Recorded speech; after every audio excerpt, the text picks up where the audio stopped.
उग्रं वीरं महाविष्णुं ज्वलन्तं सर्वतोमुखं नृसिंहं भीषणं भद्रं मृत्युर्नमाम्यहं वज्रनकाय विद्महे तीक्ष्णकुष्ठाय धीमहि तन्नो नरसिंहः प्रचोदयात्।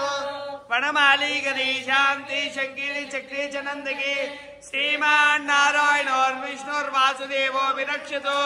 सुदर्शनाय विद्महे सहस्राराय धीमहि तन्नः शक्रः प्रचोदयात्। स्वाहा।